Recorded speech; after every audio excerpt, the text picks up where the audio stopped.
అందరికీ నమస్కారం. Pranams to all the masters of the whole cosmos. Pranams to all the pyramid masters. ఈ 3 పదాలు మనం గుర్తుంచుకోవాలి. ఒక గురువు ఆ డాన్యువాన్ ఇద్దరు ఒకసారి అడవిలో వెళ్తుంటే ఒక పెద్ద పొడుగుగా చెట్టుతో ఆ డాన్యువాన్ గురువు చెప్తారన్నమాట, నీకు నా నమస్కారం అని చెప్పేసి. అప్పుడు ఆ పెద్ద చెట్టు ఇలా వంగి తాను కూడా నమస్కారం చేసింది. ప్రతి వస్తువు, ప్రతి చెట్టు, ప్రతి జంతువు, ప్రతి ప్రాణి అన్నీ గ్రహిస్తుంది, ఒక మానవుడు తప్ప. అందుకే హిందూ సంప్రదాయంలో ఆయుధ పూజ అని ఉంది. దసరా నాడు ఆయుధాలన్నిటికీ పూజ చేస్తారు. ఆయుధ పూజ అంటే మనం వాడే వస్తువులకి, ఉపకరణాలకి మనం సేవ చేయడం, మంచి భావాలు ప్రకటించడం. మనసు పెట్టి చేసేదే పూజ, మనసు పెట్టి చేసేదే ప్రార్థన. మనసు పరిపరి విధాలు పోతూ శరీరంతో చేసేది పూజ కాదు, ప్రార్థన కాదు. మనసుతో చేసే ఫ్రెండ్షిప్పే ఫ్రెండ్షిప్. ఊరికి పెదవులతో చేసే ఫ్రెండ్షిప్ కాదు. మనసులో ఒక ఆలోచన, పెదవుల్లో వేరే మాట ఉంటే లాభం లేదు. ఆ పూజ, ఆ ప్రార్థన పనిచేయదు.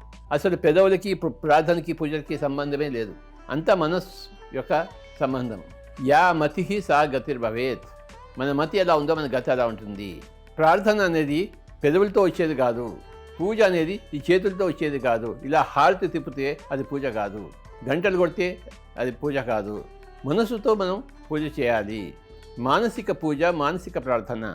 అది ఉండగా చేతులతో చేయవచ్చు, పెదవులతో చెప్పవచ్చు, అది వేరే మాట. కానీ మనసుతో పూజ లేకుండా చేతులతో పూజ, మనసులో ప్రార్థన లేకుండా పెదవులతో ప్రార్థన లాభం లేదు. మనసుతో జోడించి పెదవులు ఉండాలి, మనసుతో జోడించి చేతులు ఆడాలి, మనసుతో కూడి శరీరం ఉండాలి. ఎప్పుడు శరీరం ఒకవైపు, మనసు ఒకవైపు ఉంటే లాభం లేదు. అది పూజ కాదు, ప్రార్థన కాదు, అదంతా నిరుపయోగం. బూడిదలో పోసిన పన్నీరు.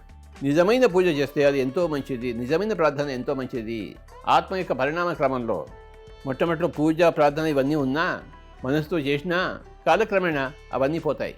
ఎందుకంటే మనస్సే ఉండదు, ఆత్మే ఉంటుంది. కనుక మనసుతో చేసే పూజ, మనసుతో చేసే ప్రార్థన అవన్నీ ఉండవు. ఆత్మవత్తు ఉండడమే ఉంటుంది. నువ్వు ఒక శాశ్వతమైన ఆత్మ పదార్థము. నా జాయతే మ్రియతే వా కదా చిన్నాయం భూత్వా భవిత వా న భూయ అజో నిత్య శాశ్వతోయం పురాణో న హన్యతే హన్యమానే శరీరే. ఈ శరీరం చంపబడితే ఆత్మ చంపబడదు. అక్కడి నుంచి మొదలవుతుంది అసలైన పూజారహిత, ప్రార్థనారహిత. నువ్వు ఆత్మ అయినప్పుడు, ఆత్మకి చావు లేనప్పుడు నువ్వు ఎవరి కోసం పూజ చేస్తున్నావు, దేన్ని ప్రార్థిస్తున్నావు? నువ్వే పూజ వస్తువు. నిన్ను నువ్వే పూజించుకోవాలి, నిన్ను నువ్వే ప్రార్థించుకోవాలి. ఇంకా పూజ ఎక్కడ ఉంది, ప్రార్థన ఎక్కడ ఉంది? పక్కవాడు ఎవడో ఉంటే వాడికి పూజ చేయాలి, వాడికి ప్రార్థన చేయాలి, వాడిని అడుక్కుని తినాలంటే వేరేమాట. మనల్ని మనమే అడుక్కు తినాలి.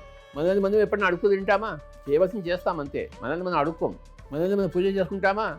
చేసుకోం. శివుడు, పరమశివుడు తను పూజ చేసుకుంటున్నాడా? చేసుకోవటం లేదు. ఎందుకంటే ఆయన మమాత్మ సర్వభూతాత్మ స్థితికి చేరుకున్నవాడు.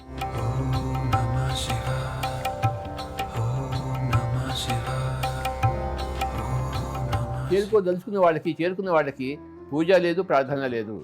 ధ్యాన స్థితిలో ఉండడమే ఉంది, ఆత్మస్థితిలో ఉండడమే ఉంది. శరీరానికి చావు ఉంటుంది. పుట్టిన శరీరము చావక తప్పదు. కానీ ఆత్మకు పుట్టుక లేదు, చావు లేదు. అజో అంటే పుట్టుక లేనిది, శాశ్వతోయం. ఈ ఆత్మ అనేది ఎప్పుడూ ఉండేది, ఇటర్నల్ వెరైటీ. ఆత్మస్థితిలో చేరిన వాళ్ళకి పూజ లేదు, ప్రార్థన లేదు. మానసిక పూజ లేదు, మానసిక ప్రార్థన కూడా లేదు. చిరునవ్వుతో ఉంటూ ఉంటాడు, సిద్ధివిదేశంగా ఉంటాడు, ఏదో వచ్చినా స్వీకరిస్తాడు. ఓహో ఇది కరెక్ట్ అని చెప్పేసి.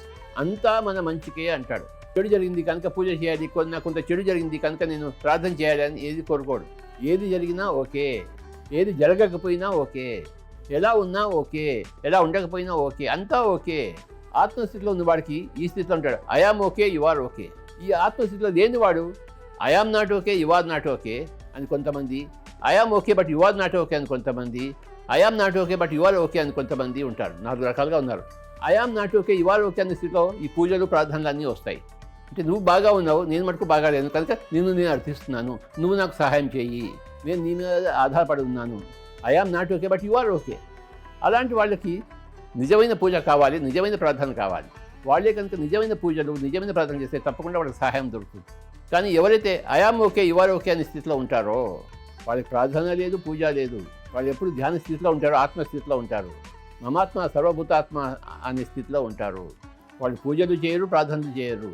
అలా ఉంటారు, అన్నింటినీ అంగీకరిస్తూ, అనుభవిస్తూ, సంతోషంగా అనుభవిస్తూ. I am okay, you are okay అనే స్థితిలో ఉన్నవారు. పునరపి జన్మం, పునరపి మరణం తప్పదు. అలా ఉండేంత వరకు ఆ యోగి యొక్క స్థితి వచ్చిన తర్వాత ఇంకా మనకి మళ్ళీ పుట్టవలసిన అవసరం లేదు. ఎందుకంటే పాఠాలన్నీ నేర్చుకున్నాం. మనిషి ఏ పాఠాలు నేర్చుకోవడం కోసం పుడతాడు? అంగీకారం అనే పాఠం నేర్చుకోవడం కోసము. పరిస్థితులను మార్చడం కోసం తాను పుట్టడు. మారుతున్న పరిస్థితులు తాను ఆనందంగా ఉండడం కోసం పుడతాడు. అంతేగాని నేను బాగున్నాను కానీ నా పరిస్థితులు బాగాలేవు కాదు. నేను బాగున్నాను, నా పరిస్థితులు బాగున్నాయి. I am okay, you are okay. నాలో నాకు మార్పు అనవసరం, ఎందుకంటే నేను ఆత్మ పదార్థాన్ని మార్పు లేనిది, సాక్షిగా ఉండేది ఎప్పుడు. మారే వస్తువు, నిరంతరం మారే వస్తువు ప్రకృతి, మారని వస్తువే పురుషుడు, ఆత్మ పదార్థం.